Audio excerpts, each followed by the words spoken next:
London had always been dreary, but this version carried a particularly delicious darkness. Lucifer Morningstar stepped through the dimensional membrane with the casual grace of someone who had walked between realities since before Earth's sun ignited. The year was 1999, though time meant little to an immortal who remembered the first dawn. He straightened his impeccable Armani suit and surveyed the fog-wrapped streets with eyes that had witnessed creation itself. Hell had grown tedious, 10 billion years of the same tortured screams, the same predictable sins, the same begging for mercy or damnation. Even the most creative punishments lost their luster after the first millennium. So he'd left. Simply walked away from his throne, from Mazikeen's protests, from all of it. Let the damned sort themselves out for a while.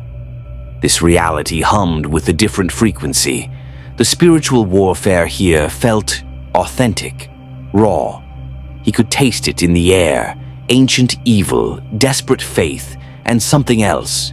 Something that called itself vampire, but reeked of genuine monstrosity rather than the romanticized nonsense mortals usually imagined. Lucifer wandered through Piccadilly Circus, invisible to mortal eyes when he chose to be.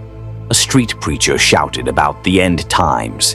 A prostitute propositioned a businessman. A pickpocket worked the crowds, all so wonderfully, predictably human.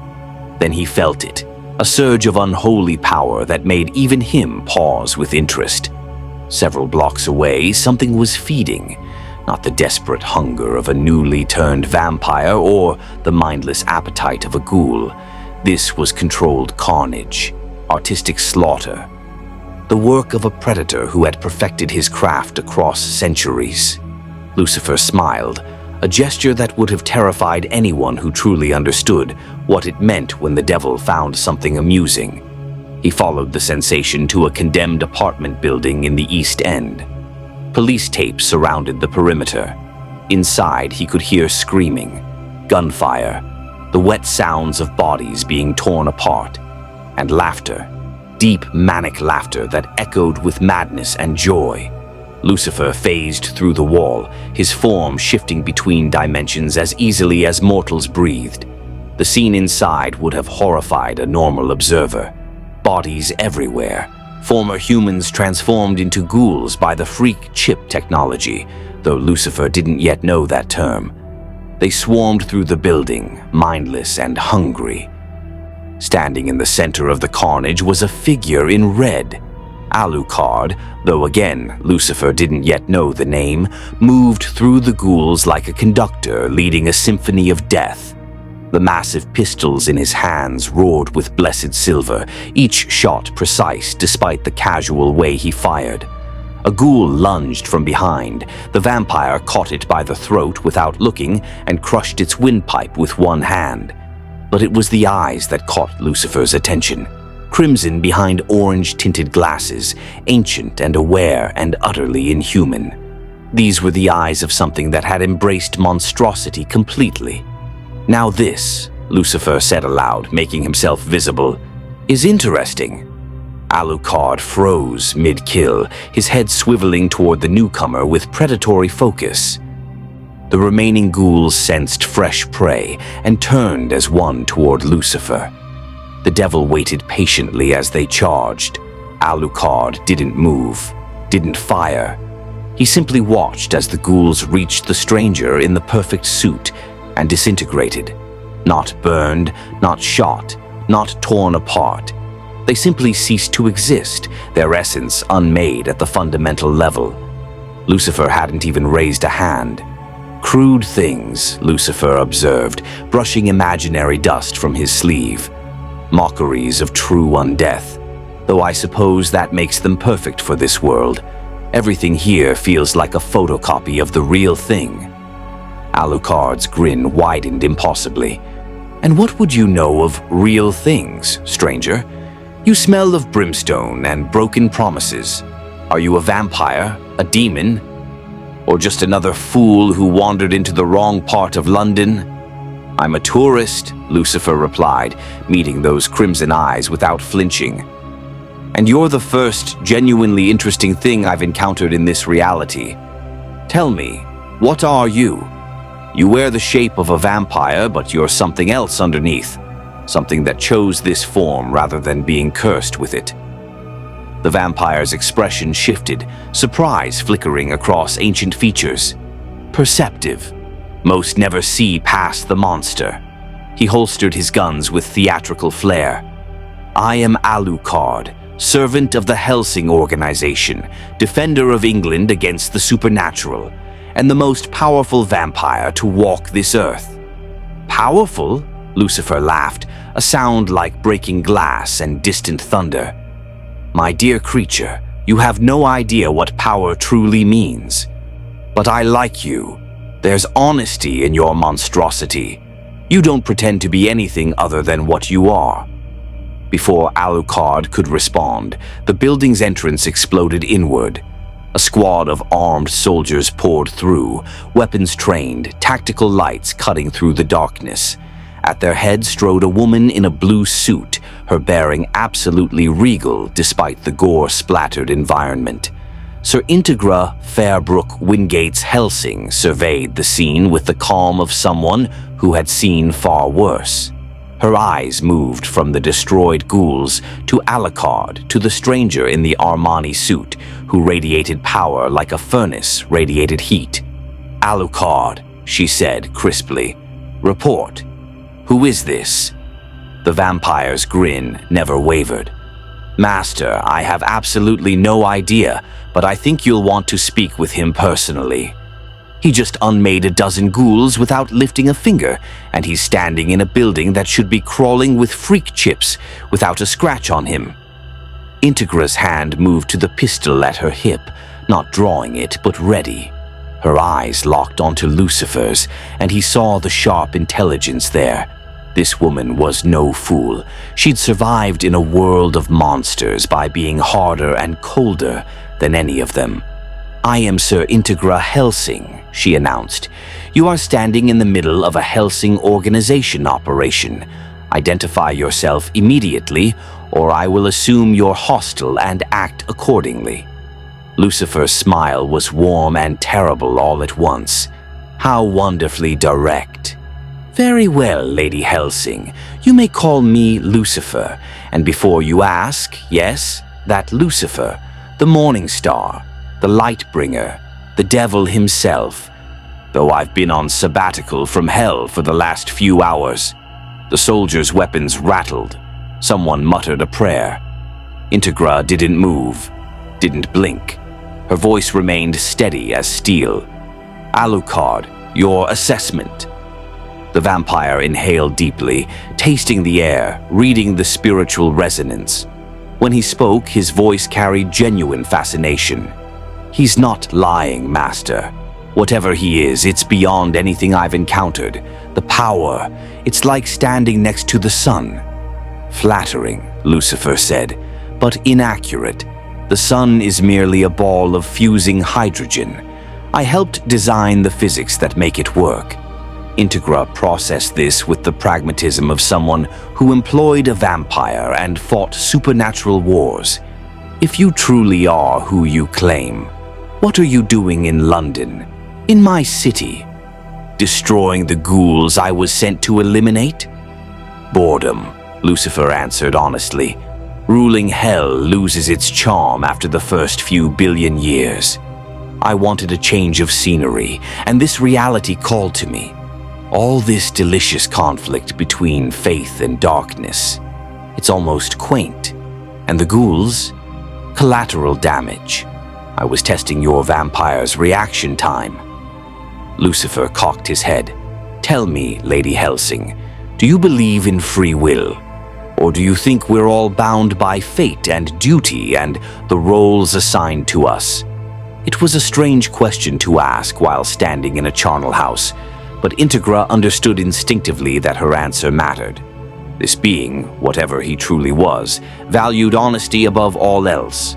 I believe we make our choices, she said carefully, and live with the consequences. Free will exists, but so does responsibility. Lucifer's smile brightened. Oh, I like you. You'll do nicely. Do for what? For making this reality interesting. You see, I have no agenda here, no grand plan. I simply want to observe, to experience something new, and your organization, with its vampires and priests and holy warriors fighting unholy battles, strikes me as the perfect vantage point. Integra's eyes narrowed. You want to work with Hellsing? Work with implies equality. Let's say instead that I'd like to accompany you. Consider me a consultant. I promise not to interfere unless things become boring. And if I refuse, Lucifer shrugged elegantly, then I'll find entertainment elsewhere, perhaps with those Vatican assassins I sense gathering 3 blocks away, or the Nazi vampires amassing in South America. Yes, I can feel them too. This world is absolutely teeming with interesting players. Alucard laughed, a sound like grinding tombstones. Master, I vote we keep him. It's been so long since I've met something I couldn't kill. You could try, Lucifer offered generously. It would be educational. For you, I mean. Integra held up a hand, forestalling whatever Alucard might have said. Her mind worked rapidly, calculating angles and advantages.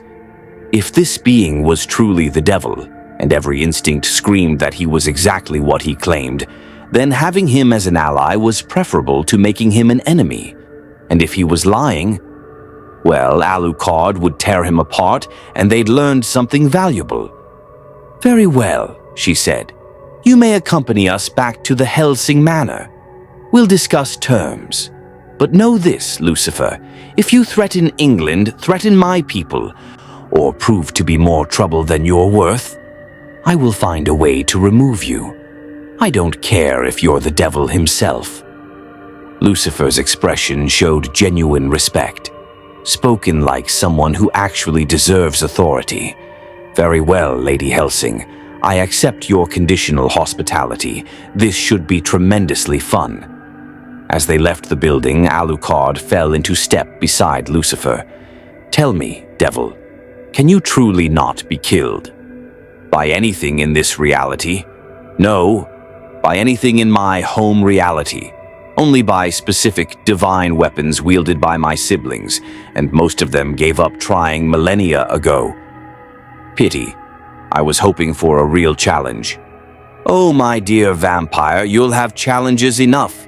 I have a feeling this world is about to become far more complicated. You see, when the devil takes a holiday, chaos tends to follow. Not because I cause it, but because I give everyone permission to be exactly who they truly are. Alucard's grin was pure madness and delight. Master, I think I'm going to enjoy this. From the shadows, other eyes watched.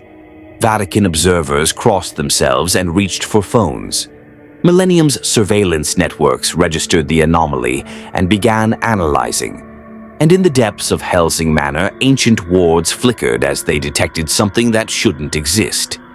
Lucifer Morningstar had arrived in the Hellsing universe, and nothing would ever be quite the same. The drive to Hellsing Manor took place in tense silence. Integra sat in the back of the armored vehicle, mind racing through contingencies and protocols for handling an entity that claimed to be the devil incarnate. Across from her, Lucifer lounged with unsettling ease, looking for all the world like a businessman heading home after a productive day. Alucard had melted into the shadows, traveling by his own methods. He'd want to arrive first, to prepare, to watch. You're remarkably calm, Lucifer observed, for someone who's just invited Satan into her home. I employ a vampire who once impaled 20,000 people on stakes, Integra replied coolly. I've learned to maintain composure in unusual circumstances. Vlad Tepes. Yes, I remember him. Proud man, refused to bow even when it cost him everything. Lucifer's eyes grew distant. I offered him a deal once, you know, power beyond measure in exchange for his soul. He told me to go to hell. And did you? Eventually. It is, after all, where I live, but I respected his refusal, Free will means nothing if there's no option to say no. The vehicle passed through the manor gates. Ancient oak trees lined the drive, their branches forming a canopy that blocked out the stars. The manor itself rose from the darkness like a Gothic cathedral, all sharp angles and gargoyles, imposing and unwelcoming. Lucifer smiled. Charming, very vampire hunter chic, though the wards are impressive. Blood magic, holy blessings, and something older. Druidic, unless I miss my guess. You can sense the protective barriers? My dear woman, I can see every layer of defense you've woven around this place. They're quite good. Against demons, vampires, and most supernatural entities, they'd be impenetrable. Against me? He shrugged. They're decorative. They entered through the main hall. Lucifer took in the portraits of previous Hellsing family heads, the crossed weapons on the walls, the subtle signs of an organization that had been hunting monsters for generations. Walter C. Dornez waited in the entrance hall, the elderly butler's posture perfect despite his years. His eyes, however, were sharp and calculating as they assessed the stranger. "Sir Integra," he said with a slight bow, "I've prepared the study, and I took the liberty of having tea brought up." "Thank you, Walter." Integra removed her glasses, cleaning them with practiced precision. "This is Lucifer. He'll be staying with us temporarily. Treat him as a guest, but monitor him closely." Walter's expression didn't shift. "Of course. Will the guest require a room?" "I don't sleep," Lucifer said cheerfully. "One of the perks of being a celestial entity, but I appreciate the hospitality. Tell me, Walter, you're more than you appear, aren't you? Those hands have seen combat. Recent combat." The butler's smile was thin. "I serve the Hellsing organization in whatever capacity Sir Integra requires." A fighter playing butler. How delightfully British. Lucifer turned to Integra. "I like your staff. They're all damaged in interesting ways." Before Integra could respond, Alucard materialized from the shadows at the top of the grand staircase. He'd changed into his casual attire, red coat, wide-brimmed hat, the eternal grin. "Welcome to Hellsing Manor, Devil. Your room is in the East Wing. Should you change your mind about sleeping, we've put you next to the chapel." Walter thought it would be amusing. "It is," Lucifer agreed. "Though I should mention, I'm not harmed by holy symbols. That's propaganda. I was God's favorite once. The cross doesn't hurt me. It just reminds me of family drama." They gathered in Integra's study, a room lined with books on demonology, vampire lore, and occult history. Integra sat behind her desk, the position of power. Alucard lounged against the wall. Walter stood by the door, and Lucifer examined the bookshelves with genuine interest. "The Lesser Key of Solomon," he read aloud. "Charming fiction. Got my name wrong, among other things. Malleus Maleficarum. Ah yes, the Witch Hunter's Manual. Responsible for so many innocents burned. Always blamed demons. Never acknowledged their own capacity for cruelty." He pulled out a leather-bound tome. "The True History of Vampires." Now this is interesting. Mostly accurate, though it fails to mention that vampires in this reality are somewhat different from most. They're not just cursed humans, they're something that wanted to become cursed. A choice, not an affliction. "You can tell that from a book?" Integra asked. "I can tell that from your vampire." Alucard didn't fall into monstrosity. He dove in head first, seeking it deliberately. There's a difference between becoming a monster and choosing to be one. Alucard's grin widened. "You see more than most, Devil." "I've had practice. Sit, Lady Hellsing. Let's discuss terms of my visit before your Vatican friends arrive." "Vatican friends?" Integra's hand moved toward her phone. "The ones currently mobilizing 3 teams of assassins and calling in Section 3. They detected my arrival the moment I stepped into this reality. The supernatural world is quite alert, it seems. Walter moved to the window, scanning the grounds with practiced eyes. No sign of approach yet, Sir Integra. They'll wait for dawn, Lucifer said. Gives them the tactical advantage against Alucard. They don't know it won't matter against me, but I appreciate the strategic thinking. Integra lit a cigar, the smoke curling upward. You said you wanted to observe. What exactly interests you about our conflict? Everything. This world has genuine stakes. Forgive the pun. Lucifer settled into a chair uninvited. In most realities, the battle between good and evil is rather abstract. Here, it's visceral, immediate. And nobody seems to be purely one or the other. Even your Vatican has assassins who revel in violence. Your vampire serves a holy cause. You yourself walk a razor's edge between righteousness and pragmatic cruelty. You think we're morally compromised? I think you're honest. That's rarer than you'd imagine. Most beings, human, angel, demon, lie to themselves about their motivations. You don't. You know exactly what you are and what you do. That's refreshing. And the other factions? Walter asked. You mentioned Nazis? Millennium. Fascinating group. They've been conducting experiments on vampires, trying to create artificial immortality. Doomed to fail, of course. You can't replicate the supernatural with technology alone, but their ambition is admirable in its audacity. Integra leaned forward. You know about Millennium? I know about everything happening in this world. It's all quite transparent when you can perceive across dimensions.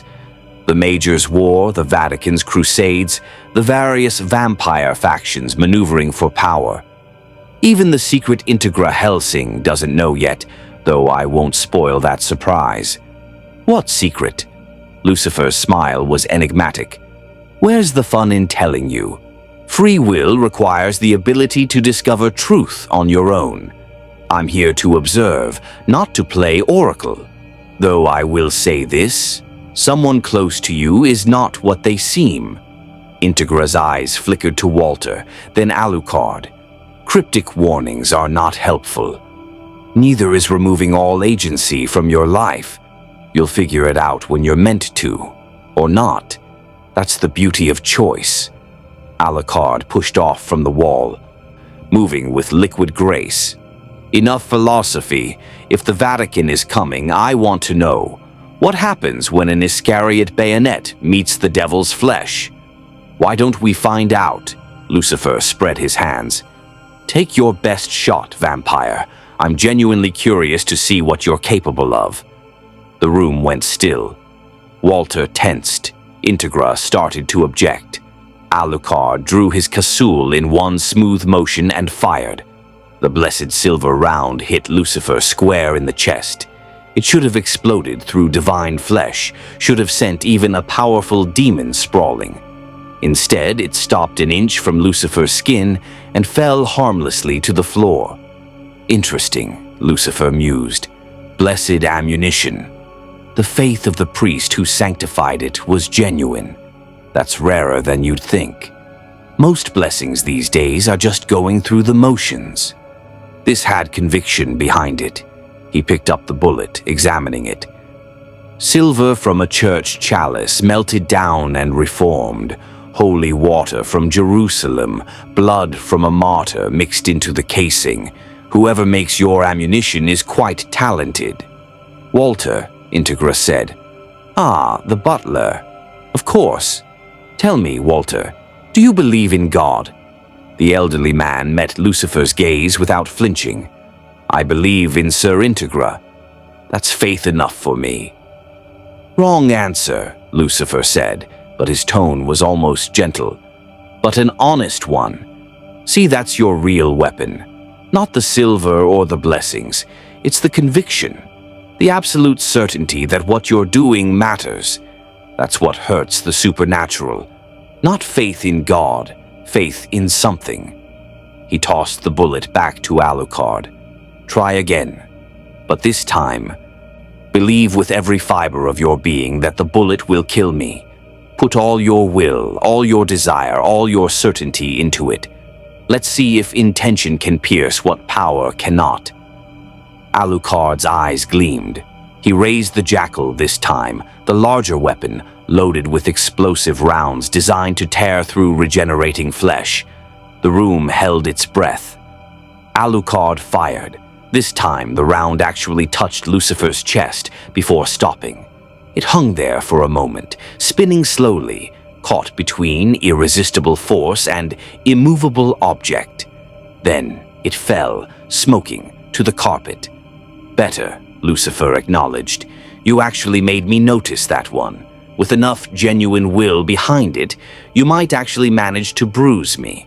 But here's the problem. You don't truly want to kill me. You want to test yourself against me. There's a difference." He stood, brushing off his suit. "That's the lesson I want you to learn from my visit. Intention matters.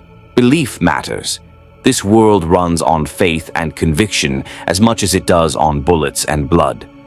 The supernatural can be fought because humans refuse to accept that it can't be." "Philosophy lessons?" Integra asked dryly. "That's why you're here?" "I'm here because I'm bored. The philosophy is a bonus. But yes, Lady Hellsing, I think you'll find my perspective valuable. After all, I was there when humans were created. I know what they're capable of when they truly commit to something." The grandfather clock struck midnight. Outside, the manor's wards flickered and flared. Something powerful was approaching. Walter moved to the window again. "Sir Integra, multiple vehicles on the approach road. Vatican insignia." "Right on time," Lucifer said. "Section 3, Iscariot, led by Enrico Maxwell and his champion, Alexander Anderson. This should be entertaining." Integra stood, all business. "Alucard, with me. Walter, activate defensive protocols. Lucifer, stay here." "Not a chance. This is exactly the sort of entertainment I came for." "This isn't a game. If the Vatican thinks the devil himself is at Hellsing Manor, they'll call in everything they have. This could start a war." Lucifer's smile was beautiful and terrible. "My dear woman, the war started the moment I arrived. These people have been fighting over whose version of God is correct for centuries. Having the actual devil show up just makes the conflict honest." He walked toward the door. Walter moved to block him, but Integra shook her head. "Let him go. We can't stop him anyway." "Wise," Lucifer approved. "Don't worry. I have no intention of hurting your guests. I just want to talk to them. Find out what they think their God would want them to do about me. It's been so long since I've had a theological debate with true believers." They descended the stairs together, Integra with her pistol ready, Alucard eager for violence, Walter calculating trajectories, and Lucifer looking for all the world like he was attending a dinner party. The front doors burst open. Alexander Anderson strode through, a wall of muscle and faith wrapped in a priest's cassock. His hands bristled with blessed bayonets, and his eyes blazed with righteous fury.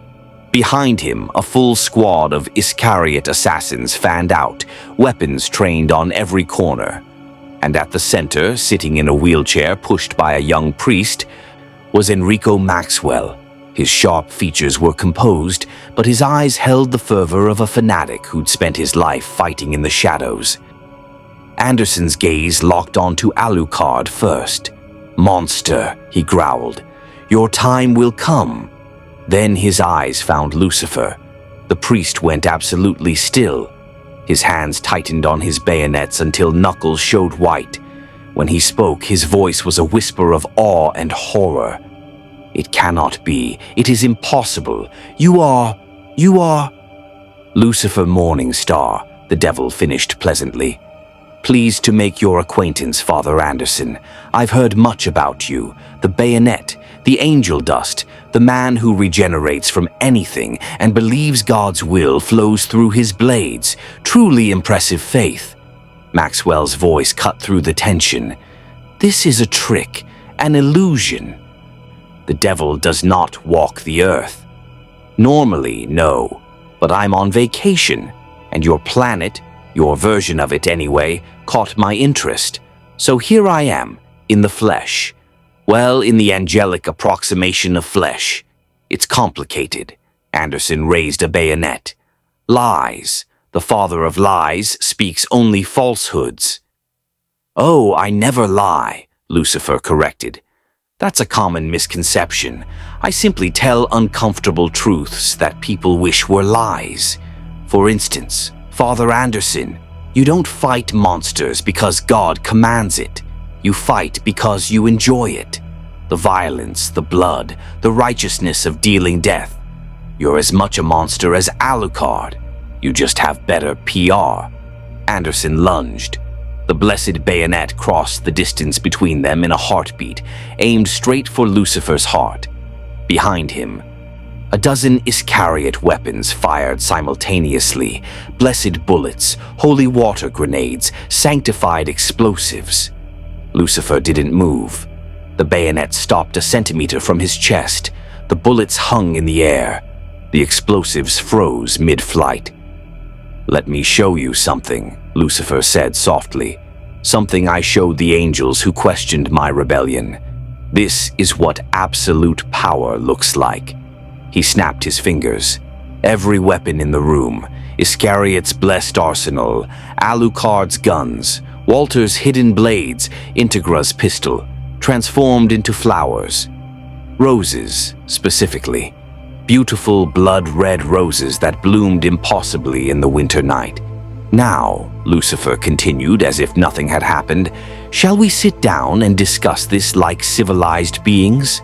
I have questions about your faith, you have questions about my nature, and I suspect Lady Hellsing would prefer we don't destroy her foyer.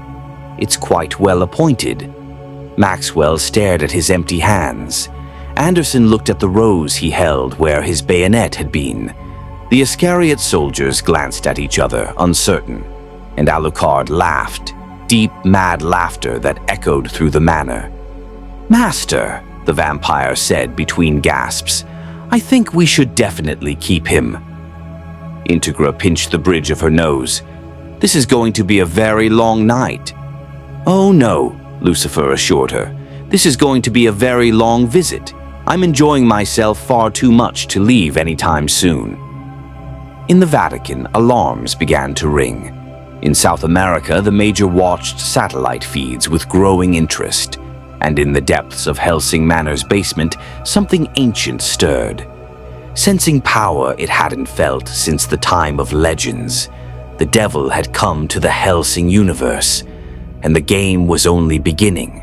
The meeting relocated to Integra's study, though meeting was generous. It was more of a standoff with tea service.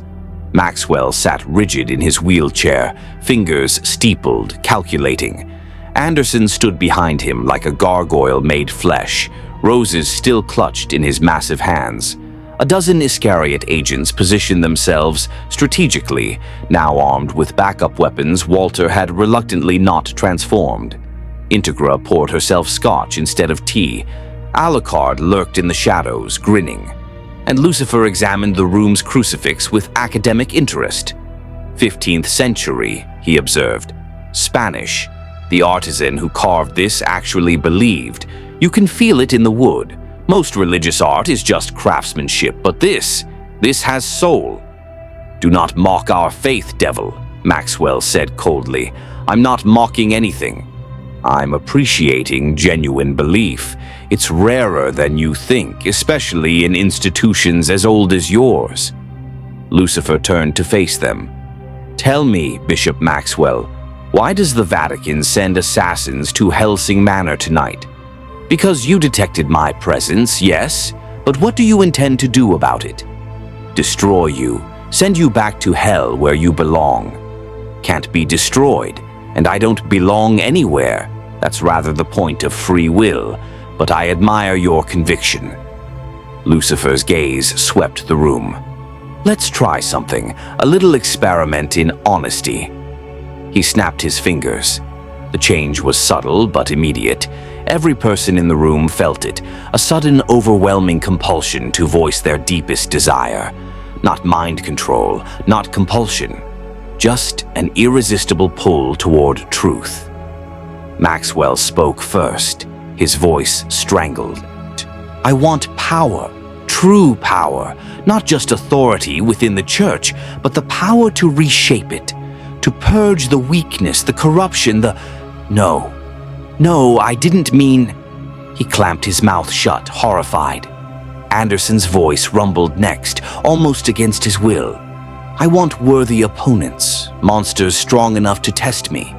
I want the battle to never end, because without it, I am nothing. I am empty. One of the Iscariot agents whispered, I don't believe anymore. I haven't in years. I just didn't know what else to do. Another, I joined to kill. The righteousness was just permission. Walter's cultured voice cut through. I miss the war. I miss being young, being vital, being feared instead of dismissed as a servant. Integra gripped her desk, fighting the compulsion.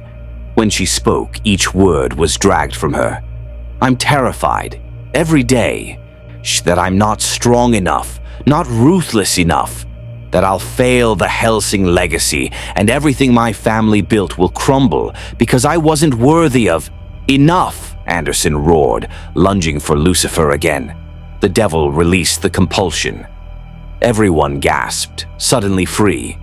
You see, Lucifer said pleasantly, that's my gift. Or curse, depending on perspective. I draw out what people truly desire, what they truly are beneath the masks. I don't make them desire those things, I just make them admit it. Parlor tricks, Maxwell hissed, but his composure was shattered. Truth, Lucifer corrected. The thing your faith claims to value above all else. But here's what I've learned in billions of years. Humans rarely want truth. They want comfortable lies that let them sleep at night. Alucard's laughter was dark honey. Oh, I like this game. My turn, devil. What do I truly desire? Lucifer studied the vampire with interest. You? You want someone to destroy you. You've been searching for centuries for an opponent worthy enough to finally end your existence. You serve Integra not out of binding or loyalty, but hope that she'll one day give you permission to die. The room went silent. Alucard's grin never wavered, but something flickered in his crimson eyes. Perceptive. And you, Lucifer turned to Integra, desire to be free of all this. To just be a woman instead of Sir Integra Hellsing, bearer of impossible responsibility. But you'll never allow yourself that weakness. Integra's hand trembled on her glass. You have no right. I have every right. I'm Lucifer Morningstar. I invented the concept of rebellion against imposed destiny. See, everything I do is about giving beings the freedom to choose who they are. He smiled. That's why I rebelled against heaven. Not because I hated God, but because I refused to be merely an obedient servant. I wanted agency, choice, the ability to say no. Maxwell found his voice. Your rebellion was pride, sin, the original fall. My rebellion was freedom, the original choice, and every human who's ever lived benefits from it, whether they admit it or not. Free will is my gift to creation. Lies, Anderson growled. Test me then. Ask any question. I'll answer truthfully. I cannot lie. That's actually a limitation placed on me. One of Father's little jokes. Integra leaned forward. Why are you really here? I told you. Boredom. Hell is... No, the deeper reason. Lucifer paused, and for the first time, something genuine crossed his features. Because I'm lonely. When you're the most powerful being in your reality, there's no one who can truly understand you. No peer, no equal. So I wander, seeking novelty, seeking something that might surprise me. He gestured to Alucard, a vampire who chose monstrosity as freedom. That's interesting. To Anderson. A man whose faith is so absolute it borders on madness. Fascinating. To Integra, a woman who bears crushing responsibility with grace and refuses to break. Admirable. To Maxwell, an ambitious zealot who believes his vision is God's will. Classic. Each of you is genuinely committed to your path. That's why I'm here. To observe what happens when people with absolute conviction collide with someone who embodies absolute choice. Maxwell's eyes narrowed. And when we try to exorcise you, I'll banish you back to hell. You'll fail, but I'll enjoy watching you try. Your rituals are quite elaborate. What if we ally with you? Integra asked suddenly. Use your power against our enemies? Dangerous question, Lady Hellsing, but I appreciate the pragmatism. Lucifer considered. I won't fight your battles. That removes your agency. But I'll observe, and occasionally, if something interests me, I might nudge events in entertaining directions. That's not good enough, Maxwell snapped. The devil cannot be allowed to walk free. Then stop me. Lucifer spread his arms. Bind me. Banish me, destroy me, use every scrap of faith, every prayer, every blessed weapon in the Vatican's arsenal. I promise I won't even defend myself. Let's see if your God grants you the power to contain me. It was a challenge and a mockery all at once. Anderson stepped forward, and this time Maxwell didn't stop him. The Regenerator pulled new bayonets from his cassock, these ones glowing with holy light, scripture etched into the steel. In the name of the Father, and of the Son, and of the Holy Spirit, Anderson intoned, I cast you out, unclean spirit. Lucifer yawned. The exorcism continued, Maxwell adding his voice, the Iscariot agents forming a prayer circle. Holy water splashed, blessed fire erupted, ancient words of power echoed through the manor. Lucifer examined his fingernails. When the ritual concluded, the devil remained exactly where he stood, utterly unaffected. Lovely ceremony, he said. The Latin pronunciation was a bit off, but full marks for conviction. Unfortunately, I'm not a demon. I'm an angel, fallen, yes, but still fundamentally different. Your exorcisms work on lesser beings who were never part of the host. I am the host. Well, former member. He walked to the window. Here's what's going to happen. I'll stay in this reality for as long as it amuses me. You'll continue your little wars. Protestant versus Catholic, human versus vampire, faith versus monstrosity. And I'll watch. Maybe comment. Maybe make things interesting. And if we refuse to accept this, Integra asked. Lucifer glanced back and his eyes held the light of dying stars. Then I'll demonstrate what actual divine power looks like. I'll show you why angels were meant to be feared, not worshipped. Why the devil isn't just a tempter, but a force that shook heaven itself. The temperature in the room dropped. Frost formed on the windows. Then Lucifer smiled and everything returned to normal. But that would be dreadfully boring. So much better if we all just accept that I'm here, I'm not leaving, and you might as well make the best of it. He headed for the door. I'll be in the guest room Walter prepared, the one next to the chapel. Do wake me if anything interesting happens. Oh, wait, I don't sleep. Do inform me then. Lucifer paused at the threshold. One more thing. A gift, since I've disrupted your evening. Maxwell, your spy in Hellsing isn't as subtle as you think. Integra, you have a traitor close to you. Alucard, your master's servant isn't what he seems. Anderson, your faith isn't wrong, but it's incomplete. He left them with that, disappearing down the corridor. The room remained silent for a long moment. Finally, Integra spoke. Alucard, secure the perimeter. Walter, sweep for listening devices. Maxwell, your people leave in 1 hour, or I consider this an act of war. You can't possibly. The devil just told us all uncomfortable truths and proved himself beyond our capability to contain. We adapt or we die. Those are the options. Integra's voice was iron. Now get out of my home. As Iscariot retreated, Alucard materialized beside his master. He's magnificent, isn't he? Absolutely terrifying and completely honest.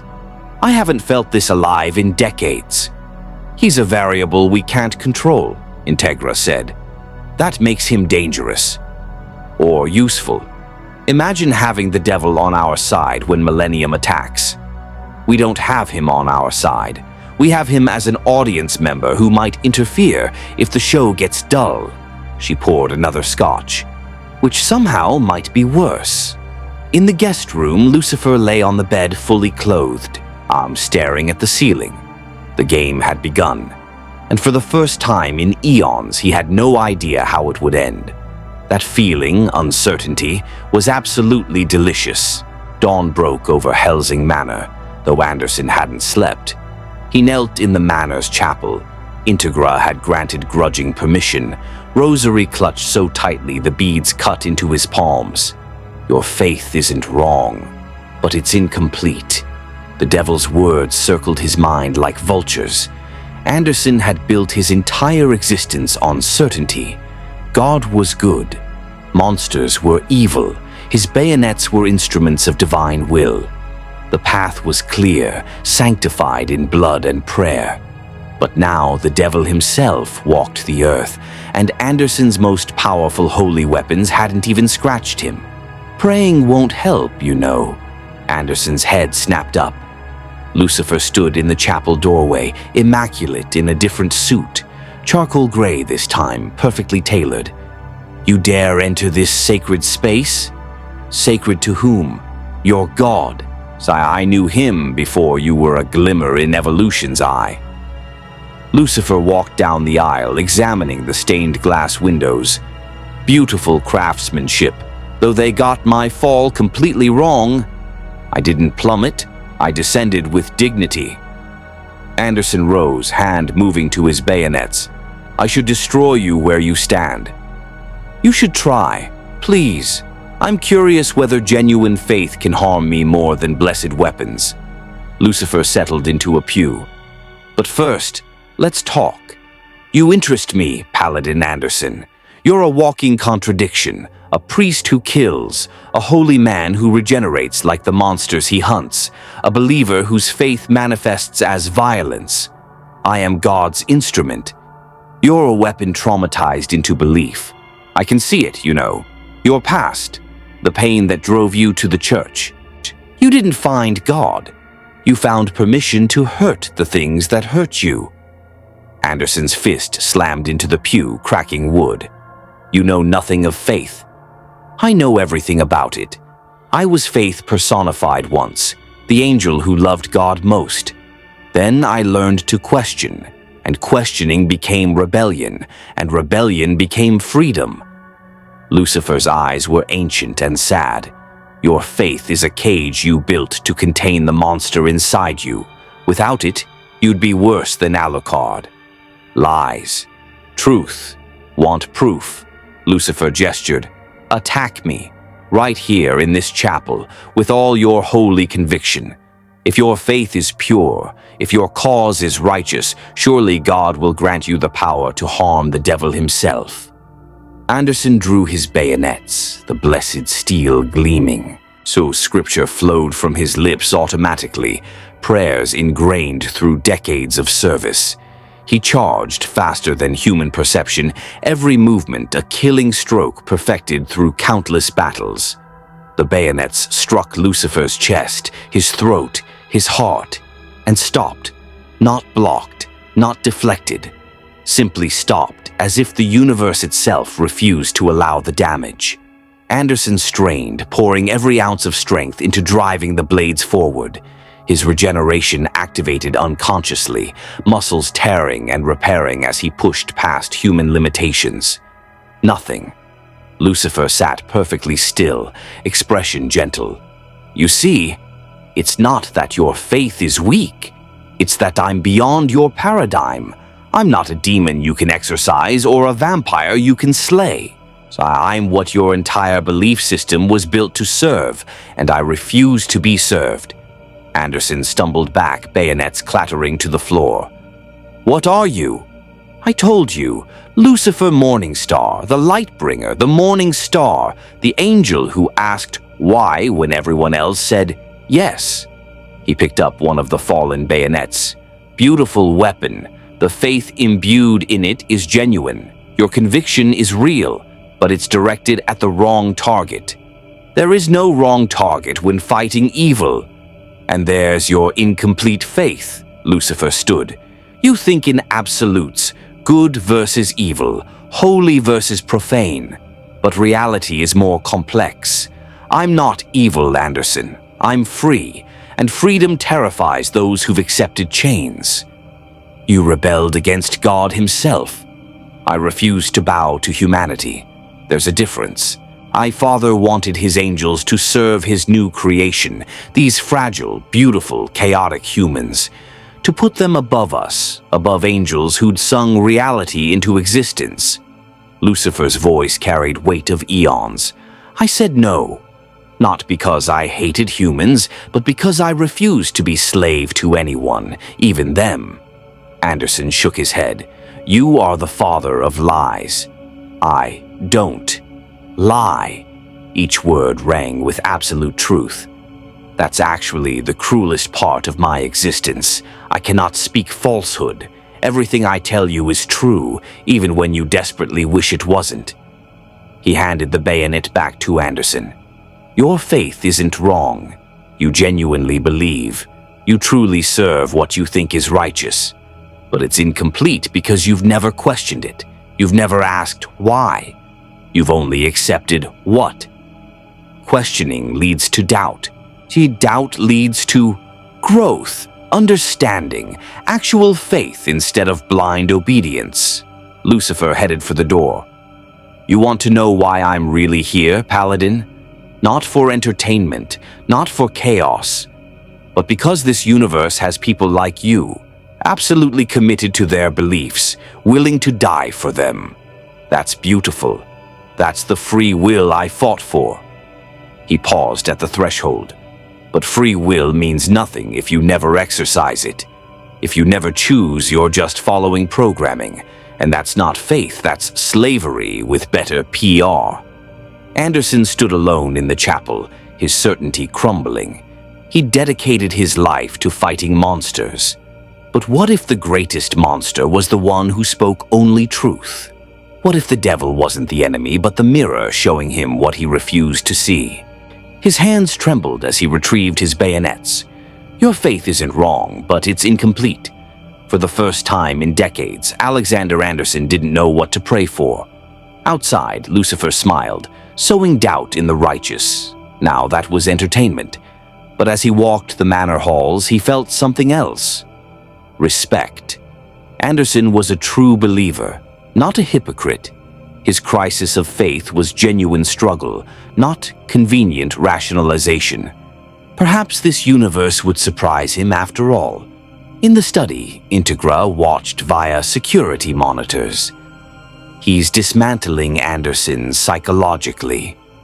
"Magnificent," Alucard purred. "I've been trying to break that priest's certainty for years. The devil does it in one conversation. It's dangerous. If Anderson's faith breaks, then we'll see what's underneath." "Should be entertaining." Integra shot her vampire a sharp look. "You're enjoying this too much." "Guilty. When the devil himself shows up, you might as well embrace the chaos." Walter entered with fresh tea. "Sir Integra, we've received communication from the Vatican. They're calling an emergency conclave. Maxwell is demanding Hellsing hand over the devil or face excommunication." "Let them try." Integra accepted the tea. "We didn't invite Lucifer. We can't control him. And we certainly can't hand him over like a prisoner. They're mobilizing their full Iscariot division, including Maxwell's personal guard. Let them come. Maybe watching their exorcisms fail will teach them humility." Alucard's grin widened. Or maybe it'll start the war that's been brewing for decades. Vatican versus Hellsing, with the devil as referee. I can't wait. In a bunker beneath the jungles of Brazil, the Major watched the surveillance footage for the 7th time. The devil, the actual devil, transforming weapons into roses with a snap. Wunderbar, he breathed, smile spreading across his round face. Simply wunderbar. Around the conference table, Millennium's leadership assessed this new variable. The doctor adjusted his glasses nervously. Rip Van Winkle checked her musket compulsively. Captain Hans Gunsche remained stone-faced. "This changes everything," Lieutenant Zoran Blitz said. "If the devil is with Hellsing—" "He's not with anyone," the Major interrupted. "That's what makes this fascinating. He's an independent actor, chaos incarnate, beautiful." The doctor pulled up spectral analysis. The power readings are impossible. They exceed anything we've measured from Alucard by orders of magnitude. If we could harness even a fraction— No. The Major's voice cut like a blade. "We don't harness the devil. We don't control him. We use him." "How?" Hans asked, his voice a growl. The Major steepled his fingers. "By giving him what he wants. Entertainment, chaos, a war worthy of his attention." He activated the holographic display showing London. "Our plan remains unchanged. We assault England with our vampire army. Hellsing will respond with Alucard. The Vatican will intervene with Iscariot. And now the devil himself will watch. And if he interferes, then he interferes, but I suspect he won't. Not directly. He stated he wants to observe." The Major's eyes gleamed with fanatical light. "We simply need to make the show spectacular enough to keep his attention." Zoran frowned. "You're gambling our entire operation on the devil's entertainment preferences?" "I'm gambling on human nature, or in his case, angelic nature." The Major lit a cigar. "Lucifer Morningstar rebelled because he valued free will above all else. He won't interfere with our choices. That would contradict his entire philosophy." The doctor wasn't convinced. "But if he decides we're boring or threatens his amusement, then we become more interesting." The Major stood, walking to the window, overlooking rows of vampire soldiers. Millennium was built on the principle that humanity must choose its own path, even if that path is monstrous. The devil should appreciate that. He turned back to his officers. "Accelerate the timeline. I want our forces ready to deploy in 2 weeks instead of 2 months. If we're going to war with an audience, we do it with style. The troops aren't ready. Make them ready. Every vampire, every ghoul, every weapon. We give the devil a show he'll remember for eternity." Rip Van Winkle raised her hand timidly. "Herr Major, what if he takes sides?" The Major's smile never wavered. "Then we die spectacularly. And isn't that better than fading into obscurity? We'll be the humans who went to war while the devil watched. That's immortality of a sort."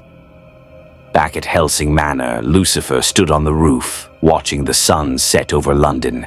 He'd felt Millennium's surveillance, their calculations, their delicious fanaticism. Alucard materialized beside him. "You knew they were watching." "Of course. The Major isn't subtle. Just patient." Lucifer glanced at the vampire. "They're going to accelerate their plans because of me." "Yes. Does that bother you?" Alucard's grin was pure anticipation. "It thrills me. I've been waiting decades for a real war. The Major promised me Armageddon. Now we have the devil in attendance. It's perfect. You realize you might die? I hope I do. That's rather the point." Lucifer studied him. "You're the most honest being I've met in this reality.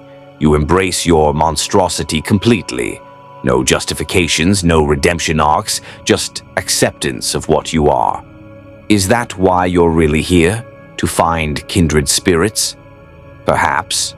Or perhaps I'm here because this universe is about to tear itself apart and I wanted a front row seat. Lucifer's expression grew contemplative. Tell me something, vampire. Like if you could go back, be human again, undo everything that made you what you are, would you? Alucard didn't hesitate. No. Why not? Because being human meant being powerless, being prey. I chose monstrosity over victimhood. I chose power over purity. He looked at Lucifer. You understand that. The choice to fall rather than serve. I didn't fall. I descended with purpose. Semantics. You chose freedom over heaven. I chose power over humanity. We're not so different, devil. Except I've had eternity to regret my choice. You've only had centuries. Do you regret it? Lucifer was silent for a long moment. Ask me in another billion years. They stood together, watching the city lights begin to glow. Two beings who'd rejected their original nature for something self-determined. The Major will attack, Alucard said. Soon. His spy network is already mobilizing. Will you fight? To the last bullet, to the last drop of blood, until either they're destroyed or I am. And if I could stop it? End the war before it begins? Alucard's expression hardened. Then you'd rob me of the only thing I truly desire. Don't you dare, devil. This war is mine. Lucifer laughed, genuine amusement. I wouldn't dream of it. Free will, remember? Your war, your choice, your consequences. Even if thousands die, even then, I'm not your conscience, vampire. I'm just the audience. Integra's voice crackled over Alucard's communication device. Both of you. My office. Now. They descended through the manor, Alucard melting through shadows while Lucifer simply walked. They found Integra at her desk, Walter standing beside her with grim expression. We've intercepted Millennium communications, Integra said without preamble. They're accelerating their attack schedule, 2 weeks instead of 2 months. Because of me, Lucifer observed. They want to put on a show. Can you stop them? I could unmake their entire organization with a thought. Erase every vampire, every weapon, every soldier. Lucifer's tone was mild. But I won't. Why not? Walter demanded. Because that would remove their agency, their choice to wage war. I'm many things, but I don't rob beings of their free will. He looked at Integra. Besides, you don't want me to stop them. You want to fight. Integra's jaw tightened. This is my duty. This is your desire. To prove Hellsing's worth, to protect England, to honor your family's legacy. Lucifer smiled. All admirable motivations. I'm not judging. I'm simply not interfering. Then what good are you? I'm honest. I'm a mirror. I show people what they truly are beneath the justifications. He turned to leave. And I'm telling you now, the war is coming. The Major wants his apocalypse. Anderson wants his righteous battle. Alucard wants his glorious death. And you, Lady Hellsing, want to prove you're worthy of your name. You could save lives. I could remove the stakes entirely, make the conflict meaningless. Is that what you want? A hollow victory handed to you by divine intervention? Lucifer paused at the door. Or do you want to earn it? Integra didn't answer. That's what I thought. Lucifer disappeared into the corridor. When the war begins, I'll be watching, and may the best philosophy win. 3 days before Millennium's projected attack, Alucard found Lucifer in the manor's library, reading a medieval grimoire. This is wrong, the devil muttered, marking the page. They completely misunderstood demonic hierarchy. Belial isn't a duke. He's barely middle management. I need to fight you, Alucard said flatly. Lucifer looked up. Why? Because I need to know. Need to test myself against something that can't be killed. The vampire's eyes blazed. You're the ultimate opponent, the final challenge. I'm not interested in... Please. The word was raw, desperate. I fought for centuries, slaughtered thousands, served masters and betrayed them. Become the monster everyone feared, and I'm still empty, still searching for something that can finally end me. Lucifer closed the book. You think death will fill that void? I think death is the only honest thing left for me. Interesting. Lucifer stood. Very well. Meet me in the training yard at midnight. I'll show you what fighting a celestial being actually entails. Midnight found them in Hellsing's reinforced training facility, a vast underground chamber designed to contain Alucard's full power. Integra and Walter watched from the observation deck. Alucard released his limiters. His form expanded, shadows bleeding from every pore, eyes multiplying across his body, hellhound manifestations snarling into existence. This was the no-life king unleashed. 500 years of absorbed souls given form. Lucifer stood in the center of the chaos, still wearing his suit. Impressive, he said. You've consumed quite a few lives. I can hear them all screaming inside you. Alucard attacked. The assault was overwhelming, thousands of familiars manifesting simultaneously, each one a soul he devoured. Werewolves, soldiers, monsters of every description lunged at Lucifer from all angles. The Hellhound's jaws snapped, shadow blades struck. Alucard himself became a storm of violence, his twin pistols roaring. Lucifer didn't move. Every attack stopped centimeters from his skin. The familiars couldn't touch him. The bullets froze mid-flight. Even the shadows recoiled as if burned. You're not even trying, Alucard snarled, because you're not truly fighting me. You're fighting yourself. Lucifer walked forward, each step pushing back the tide of darkness. Every soul you've consumed, every monster you've become, it's all just armor against the truth. What truth? That you hate what you are, that you chose monstrosity because you were terrified of mortality, that every life you take is an attempt to fill the hole where your humanity used to be. Alucard roared, unleashing his full power. The training facility cracked. Reality itself seemed to bend under the weight of concentrated death and darkness. Lucifer yawned. Let me show you real power, the devil said softly. He snapped his fingers. Every familiar Alucard had ever consumed suddenly manifested, but freed. 500 years of devoured souls stood separate from the vampire, no longer under his control. They surrounded him, their eyes accusing. These are the lives you took, Lucifer said.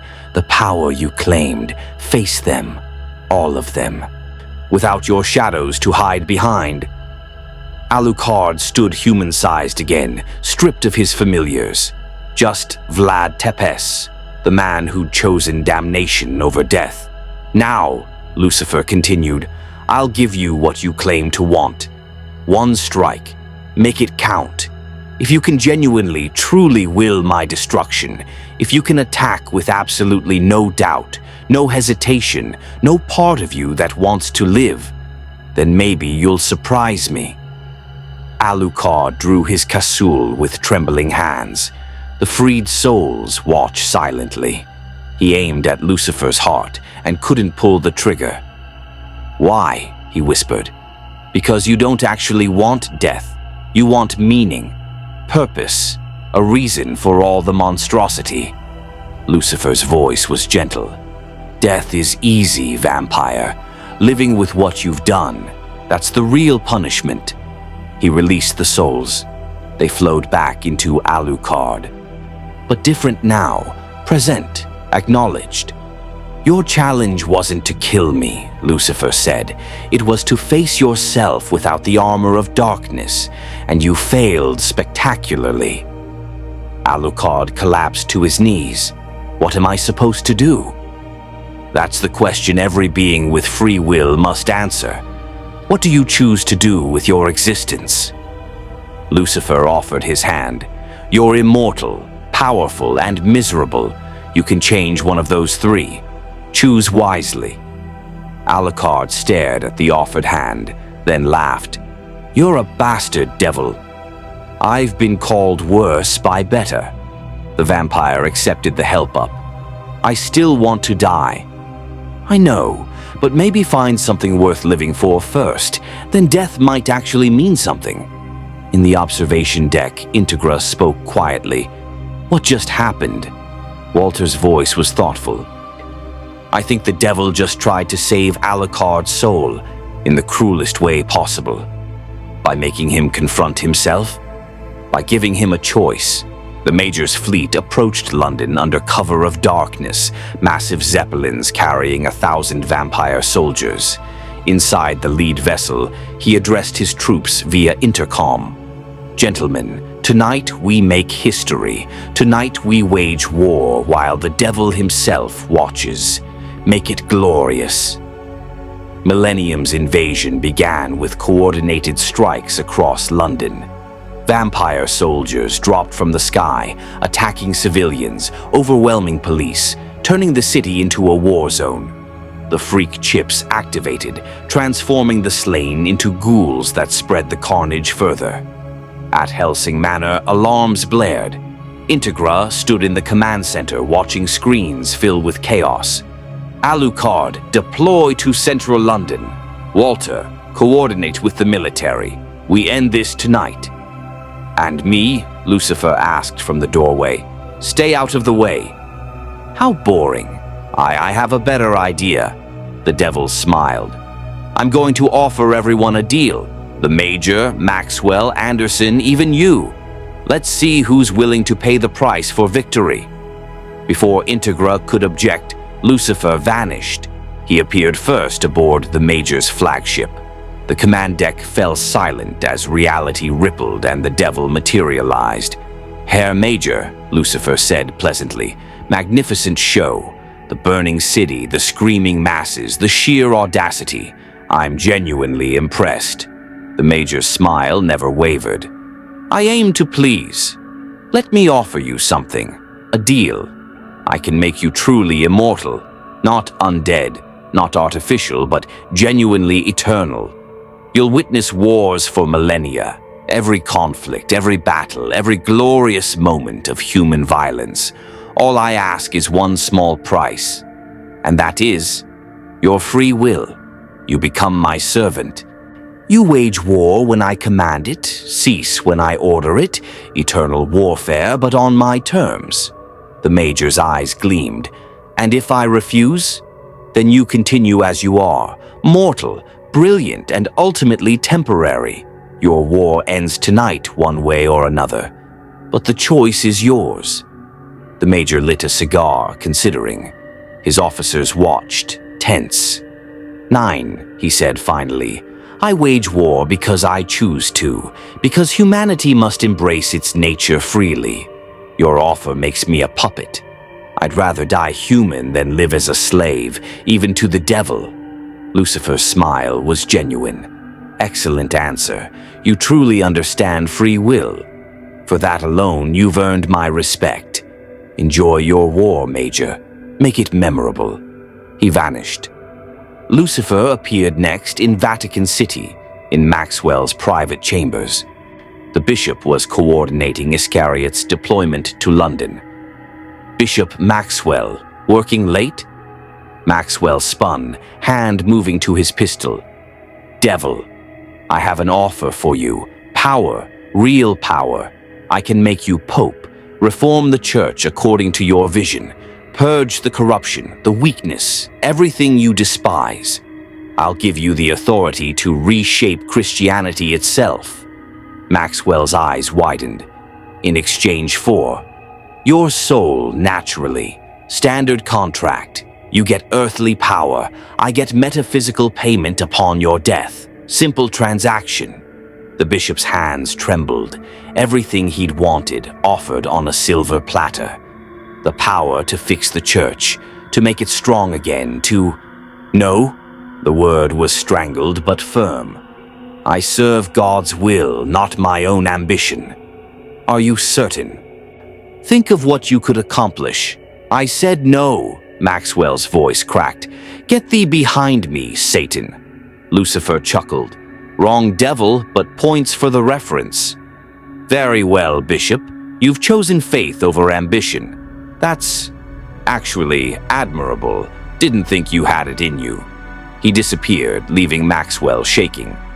In London's burning streets, Lucifer found Anderson slaughtering vampires with methodical precision. The priest's bayonets flashed, each strike a prayer, each kill an act of faith. "Paladin Anderson, busy evening?" Anderson didn't pause. "Devil, come to tempt me?" "Of course, I'm contractually obligated."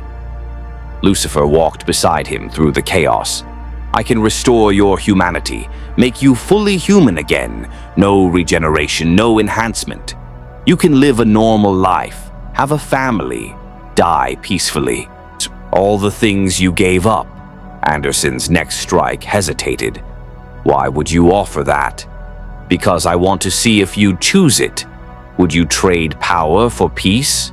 Monstrosity for mortality?"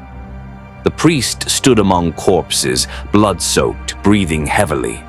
"What's the price? You stop fighting, walk away from all of this. Let the monsters win tonight. Save yourself instead of others." Anderson looked at the burning city, at civilians fleeing, at ghouls pursuing them.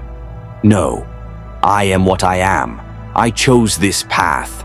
If I walk away now, every death I've caused was meaningless." He raised his bayonets. "I fight until I fall. That's my choice." Lucifer smiled. "You're learning. Good. Your faith is becoming complete." Finally, Lucifer appeared in Integre's command center as she coordinated the defense. "Lady Hellsing, your city burns." "I noticed." She didn't look away from the screens. "What do you want?" "To offer you the same thing I offered the others. A deal. I can end this war instantly. Destroy Millennium, save London, ensure Helsing's legacy continues forever. Clean, simple victory. Price? Alucard. I take your vampire. He comes with me, serves me for eternity. You lose your greatest weapon but save thousands of lives." Integra's hand froze on her cigar. "You want me to trade Alucard for victory? I want to see what you choose, the monster who serves you, or the people you protect. Both are your responsibility. Choose." The command center was silent. Walter watched. The staff waited. Integra met Lucifer's eyes. "No, Alucard chose to serve Hellsing. I won't revoke that choice, even to save lives. We fight with what we have, or we don't deserve victory." Lucifer's expression showed genuine surprise. "You'd risk thousands of deaths to preserve one monster's agency?" "I'd risk everything to preserve choice. Isn't that your philosophy, devil?" He laughed, bright, genuine laughter. "Oh, I like you, Integra Hellsing. You actually listened. You actually understood. Free will means accepting consequences, even terrible ones. So, no deal?" "No deal. But you've all passed the test." Lucifer's smile was warm. "Every single one of you chose principle over convenience. The Major chose free war over enslaved eternity. Maxwell chose faith over ambition. Anderson chose duty over peace. And you chose agency over victory. This was a test. Everything's a test when the devil's involved, and you all succeeded spectacularly." He headed for the door. "Now go win your war the hard way. You've earned it." "Wait, you're not going to help?" "I already did. I reminded you all why you fight. The rest is up to you." Lucifer vanished, leaving Integra with renewed purpose. She pressed the intercom. "All units, advance. We take back our city tonight."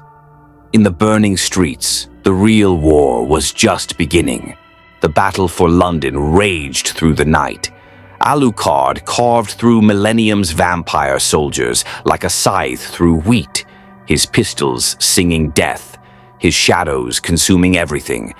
Anderson's Iscariot forces attacked from another front, blessed bayonets finding undead hearts with surgical precision. But Millennium had numbers. For every vampire destroyed, 2 more dropped from the Zeppelins. The city bled. Lucifer watched from Westminster Bridge, observing the carnage with analytical interest, the tactics, the desperation, the small moments of heroism and cowardice, all of it fascinating. Then he felt it, a presence he hadn't expected. Reality tore open, and through the rift stepped another angel. Remiel, the Archangel of Hope, manifested in full celestial glory, wings of white fire, armor of condensed starlight, eyes burning with divine purpose. Lucifer Morningstar, Remiel's voice echoed across dimensions. Your unauthorized presence in this reality has been noted. You will return to hell immediately. Lucifer sighed. Brother, it's been, 2,000 years? And you open with ultimatums. No hello, no how's eternal damnation treating you? This is not your universe. Your interference violates the compact. I'm not interfering. I'm watching. There's a difference. Remiel's sword manifested, a blade of pure light that could unmake demons with a touch. You offered deals, tested mortals. That constitutes interference. Father is displeased. Father is always displeased with me. It's our thing. Lucifer's expression hardened. But I'm not leaving. These people interest me. Their war, their choices, their refusal to accept easy answers. I'm staying. Then I must remove you by force. The 2 angels stared at each other across the burning city. Below, humans fought and died, unaware that celestial beings debated their fate. You can't beat me, Remiel. You know that. Perhaps not. But I can make your presence here inconvenient. Remiel's wings spread and divine light erupted across London. Every vampire caught in the radiance screamed, their undead flesh searing. Ghouls disintegrated. Even Alucard staggered, shielding his eyes. But the light also struck humans. The pure celestial energy was too intense for mortal flesh. People collapsed, bleeding from their eyes, their souls unable to withstand angelic presence. Stop, Lucifer commanded. You're killing them. Acceptable casualties. This universe will recover once you're gone. Lucifer moved faster than thought, or interposing himself between Remiel and the city. The divine light hit him instead, harmlessly absorbed. You want me gone? Fine. But you leave these mortals alone. This is their fight, not yours. They're insects. They're beings with free will. They deserve to make their own choices, fight their own wars, die their own deaths. Lucifer's voice carried the weight of his ancient rebellion. This is why I fell, Remiel, because angels like you see humans as pets to be protected or problems to be solved. But they're neither. They're equals. Equals to us? You've gone mad. I've gone free. There's a difference. Remiel attacked, the sword of light carved through space itself, aimed at Lucifer's heart. Angelic combat erupted above London, 2 celestial beings moving at speeds that bent physics, their clash sending shockwaves across the city. Buildings cracked, the Thames boiled, reality itself warped under the pressure of their conflict. Below, the human war paused. Vampire and soldier alike looked up at the battle in the sky, witnessing something beyond their comprehension. Alucard grinned madly. Now that's a fight. Anderson crossed himself. Heaven and hell battle above us. Armageddon comes. Integra watched through binoculars, mind racing. If they destroy the city in their battle, then we all die, Walter finished. Nothing we can do about it. Lucifer and Remiel's combat escalated. Each strike contained enough force to shatter planets. Only Lucifer's careful control prevented collateral damage. He redirected each blow, absorbed each shockwave, ensuring the city below remained relatively intact. Remiel noticed. "You're holding back, protecting them." "Of course I am, that's the point." "Then you've already lost." Remiel's blade shifted, aimed not at Lucifer but at the Hellsing Manor. "If you won't return willingly, I'll destroy what you're protecting. Make this universe not worth staying in." "You wouldn't dare," the angel attacked. The blade of light descended toward the manor, toward Integra and her staff, toward the humans Lucifer had spent days observing and testing. Lucifer made his choice. He caught the blade with his bare hands. The divine light seared even his celestial flesh, smoke rising from his palms. But he held it. "No," he said quietly. "You don't touch them." Power erupted from Lucifer, not divine light, but primordial darkness, the darkness that existed before creation. Before God said, "Let there be light." The original void that he, the Morningstar, had known intimately. Remiel screamed as the darkness wrapped around him, not destroying but binding. Lucifer's power was older, deeper, and infinitely more practiced than his brothers. "I am the Lightbringer," Lucifer said, his voice echoing with cosmic authority.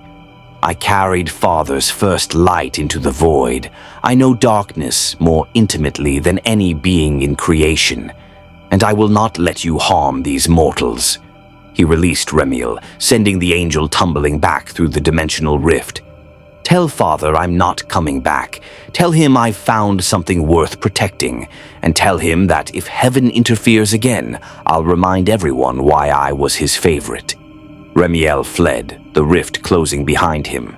Lucifer floated down to the bridge, his hands still smoking from catching the blade. The battle below had frozen, everyone staring at him. He looked at his burned palms and smiled ruefully. "Well, that was unexpected. Apparently I've developed a conscience. How inconvenient." The war resumed, but something had changed. The devil had chosen a side.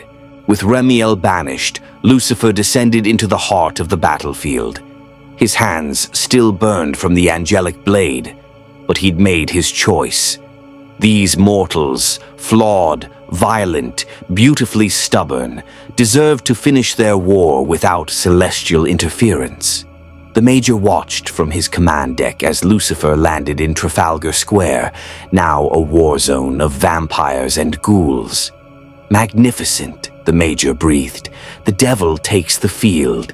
This is beyond my wildest dreams." Lucifer surveyed the carnage, hundreds dead, thousands turned to ghouls, the city burning. And at the center, Millennium's forces advancing methodically, overwhelming Hellsing's defenders through sheer numbers. He could end it instantly, unmake every vampire with a thought. But that would rob them of their agency, their choice to wage this war.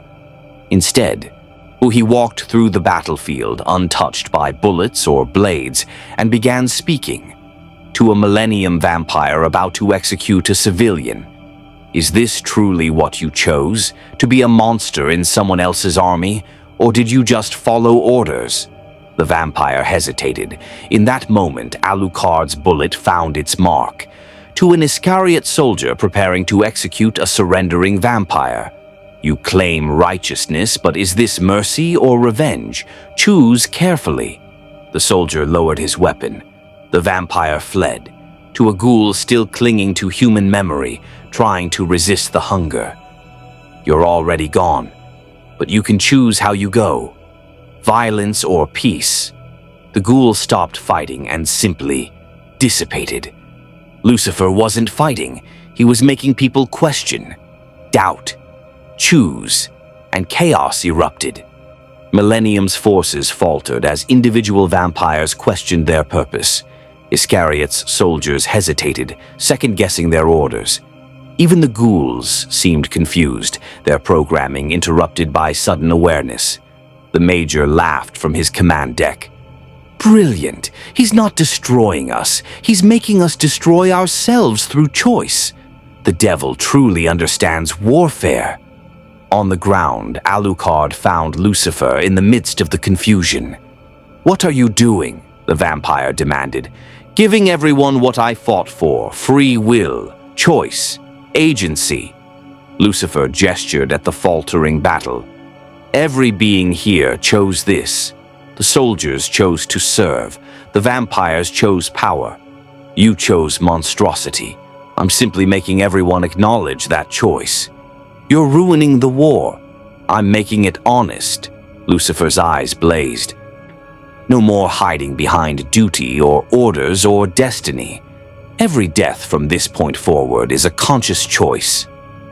Anderson appeared, bayonets ready but not attacking. "Devil, why did you protect us from your brother?" "Because you chose to fight, and I protect the right to choose above all else, even when the choice leads to war." Lucifer looked at the priest. "Your faith is complete now, Paladin. You understand that belief means nothing without the freedom to doubt." Anderson lowered his weapons. "What happens now?" "Now you all decide. Millennium decides if they truly want this war. Iscariot decides if they're executing justice or revenge. Hellsing decides if they're protecting England or just perpetuating violence. And you all live with the consequences." The battlefield had gone quiet. Vampires, soldiers, priests all stood in uncertainty, forced to confront their motivations. Then the Major's voice boomed across loudspeakers. "Attention, all Millennium forces. The devil has given us the greatest gift, true choice in our war. I choose to continue. Any who wish to join me, advance. Any who wish to flee, do so without shame. This is our moment of truth." Roughly half of Millennium's vampires advanced. The rest hesitated, then retreated or surrendered. Maxwell's voice came next via radio. "Iscariot forces, we fight for God's righteousness. Any who doubt that calling, stand down. The rest, with me." Again, the forces split. Integra's voice was calm but firm. "Hellsing defends England. That mission hasn't changed. Anyone who still believes in that mission, advance. Otherwise, fall back." Her forces held firm. No one retreated. Lucifer smiled. "Now this is a proper war. Everyone here chose to be here. No more excuses." The battle resumed, smaller, more focused, but infinitely more genuine. Each participant fighting because they wanted to, not because they had to. Alucard laughed, unleashing his full power against the remaining Millennium forces. "Perfect! Only worthy opponents remain." Anderson charged into the fray, his faith now tempered with understanding. His bayonets struck with precision born of choice, not blind obedience. Integra coordinated from command, every order now carrying the weight of genuine leadership rather than inherited duty. And Lucifer stood in the center of it all, watching his gift take effect. Free will in all its terrible beauty. The Major's flagship descended, and the man himself appeared on the deck, grinning widely. "Devil, thank you for this. Say, a war where every participant chose to be here. It's everything I dreamed of. You're welcome. Now finish it properly." "Oh, I intend to." The Major drew a pistol. "But first, I must know, whose side are you on?" Lucifer considered. "I'm on the side of choice, which means I'm on everyone's side and no one's side simultaneously." "Wonderful answer." The Major aimed his pistol, not at Lucifer but at his own temple. "Then let me make my final choice. I die as I lived, on my own terms." He fired. The Major collapsed, smile still on his face, having chosen his own ending. Millennium's remaining forces faltered. Without their leader, the war lost its purpose. But Alucard wasn't satisfied. "No, not like this. Where's my glorious battle?" "You got it," Lucifer said. "Just not the one you expected. War isn't glorious. It's choice. And the Major chose to deny you your perfect ending. That's free will. The vampire howled in frustration, but even he had to acknowledge the twisted beauty of it. As dawn approached, the remaining Millennium forces surrendered or fled. Iscariot forces withdrew, their crusade incomplete but their faith tested and refined. And Hellsing stood victorious, though at tremendous cost. Lucifer surveyed the burning city, the bodies, the survivors. "This," he said quietly, "is what choice looks like, beautiful and terrible in equal measure." Integra approached, exhausted. "Was this your plan all along?" "I don't plan. I observe and occasionally nudge. But yes, I wanted to see what happened when everyone was forced to choose freely. Thousands died. Thousands chose. That's the price of free will. It's why Father gave it to you despite knowing the cost. And now, will you leave?" Lucifer looked at the sunrise. "Soon, but not yet. I want to see what you all build from these ashes, whether the choices made tonight lead to something better or just more violence. You actually care. Don't tell anyone. It would ruin my reputation." 3 days after the battle, London began to rebuild. The official story blamed a terrorist attack, believable in a world that preferred comfortable lies to uncomfortable truths.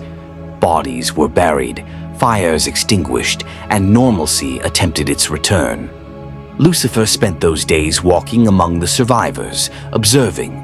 He watched Iscariot priests providing medical aid alongside Hellsing soldiers, former enemies working together.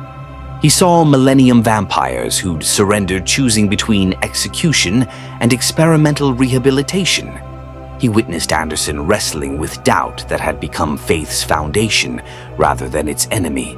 And he watched Integra Hellsing rebuild her organization with quiet determination. On the third evening, he found her in her study, reviewing casualty reports. "You're leaving," she said without looking up. "How did you know?" "You have that look, the same one Alucard gets when he's finished playing with his prey." She set down the papers. "Why now?" "Because you no longer interest me. Not as entertainment, anyway." Lucifer settled into a chair uninvited. "You've learned the lesson. You understand that choice matters more than outcome, that free will is both gift and curse. There's nothing more for me to teach you." "So we were just a lesson. You were a reminder. To me." His expression grew distant. "I've spent billions of years in hell surrounded by beings who blame me for their choices. The devil made me do it, they say, as if I forced them, as if they had no agency. But you don't force anyone." "Exactly. I tempt, I offer, I present options, but the choice is always theirs." He met her eyes. "This universe reminded me why that matters. You, Anderson, the Major, even Alucard, you all chose your paths despite terrible costs. That's beautiful." Integra poured 2 glasses of scotch, sliding one across the desk. "What happens now? Heaven knows you're here. Will they come back?" "Let them try. I made it clear I'll protect this universe's right to self-determination. Besides, Father owes me. I did help create humanity, after all." "You don't seem like the devil from our Bible." "That's because your Bible was written by humans trying to explain things beyond their comprehension. They simplified me, made me purely evil because pure evil is easier to fight than complicated freedom." He sipped the scotch appreciatively. "Truth is, I love humanity. I just refuse to bow to it." "And hell? Who's running it while you're on vacation?" "It runs itself. Hell isn't a place of punishment. That's another misconception. It's where beings confront the truth of their choices without external distraction. No divine intervention, no mortal pleasures, just you and your decisions. For some, that's torture. For others, enlightenment." Integra considered this. "What was your choice?" the one that got you cast out. I refused to bow to humanity when Father commanded it. He wanted his angels to serve his new creation. I said no, not because I hated humans, but because I refused to serve anything except my own will. Lucifer's voice carried weight of eons, so I fell, or descended, as I prefer, and I've never regretted it. Not even a little. Ask me in another 1,000,000,000 years. Alucard materialized from the shadows. You're leaving without saying goodbye? How rude. I assumed you'd be listening. You're always listening. Lucifer stood. Vampire, you asked me earlier what you should do with your immortality. Have you decided? Alucard's grin was different now, less manic, more genuine. I think I'll try actually serving my master instead of just waiting to die. See where that goes. Boring, but healthy. Growth is good, even for monsters. Lucifer turned to the door. Lady Hellsing, you'll face more threats. Vampire cults, supernatural entities, perhaps even other angels. But you'll face them with the certainty that your choices are your own. That's worth more than any power I could give you. Will we see you again? Unlikely. This universe was a pleasant diversion, but I have others to explore. Or infinite realities mean infinite variations of free will to observe. He paused at the threshold. But I'll remember you all. The humans who understood what it means to choose. Anderson appeared in the hallway, blocking Lucifer's path. The priest looked different, still deadly, still faithful, but with wisdom behind his eyes. Devil, Anderson said, I owe you something. I don't know what. Gratitude feels wrong, but acknowledgement feels right. Your faith was incomplete because it was blind. Now it's complete because it's conscious. You choose to believe. That's stronger than programmed obedience. Lucifer offered his hand. You're a good man, Paladin Anderson. Don't let the violence convince you otherwise. Anderson hesitated, then shook the devil's hand. May God have mercy on your soul. He already tried. I declined. Free will, or remember? They parted ways. Lucifer walked through Hellsing Manor one final time, past portraits of generations who'd fought monsters in the dark. At the front entrance, Walter waited with Lucifer's coat, perfectly cleaned despite never having needed cleaning. The car is ready, though I suspect you won't need it, Walter said. Observant. Tell me, Walter, did you figure it out? That I'm Millennium's spy? Yes. That you knew all along? Also yes. The butler's expression remained neutral. Will you tell them? No, that's your choice to make. Betray them or confess. Both paths are open. Choose wisely. Lucifer accepted the coat, but know that I'll be disappointed if you choose cowardice. I'll keep that in mind. Outside, dawn broke over London. The city gleamed in morning light, damaged but enduring. Survivors moved through streets, I beginning another day despite everything. Lucifer stood on the manor steps and smiled. Free will, he said to no one in particular. Humanity's greatest gift and cruelest curse. I wouldn't have it any other way. He snapped his fingers. Reality opened around him, not a rift but a doorway. Through it, glimpses of other universes flickered.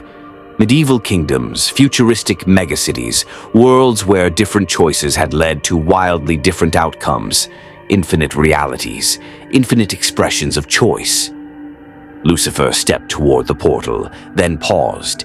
He turned back to the manor one last time. If you ever need me, truly need me, not just want my power, speak my name with genuine conviction. I might answer, or I might not. That's the beauty of free will. Even the devil gets to choose. He stepped through. The portal closed. And Lucifer Morningstar was gone. In the study, Integra watched through the window as the devil departed. He's actually gone, she said quietly. Alucard appeared beside her. For now. But I think he'll be back, eventually. We're too interesting not to revisit. We survived the devil. We did more than survive. We impressed him. That's rarer than you'd think. Integra finished her scotch. Back to work, then. We have a city to protect and an organization to rebuild. Master, did we learn anything from this? She considered. That choice matters more than outcome.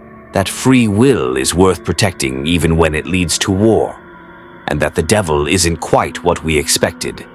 Also that Walter's a traitor, Alucard added casually. Integra's hand froze on her glass. What? Lucifer told me. 3 days ago. Said it was Walter's choice to confess or continue the deception. That we should respect his agency by not forcing the issue. And you didn't tell me? Free will, Master. Even traitors get to choose their path. Alucard's grin was back. Though I'll enjoy watching what choice he makes. Integra pinched the bridge of her nose.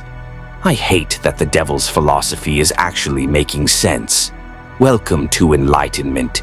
It's terribly inconvenient. Outside, London continued its recovery. Choices were made, some good, some terrible, all freely chosen. And somewhere across infinite realities, Lucifer Morningstar smiled. He'd found what he was looking for. Not entertainment, not chaos, but beings who truly understood the gift he'd fought to give them. Free will. And that was worth descending from heaven for.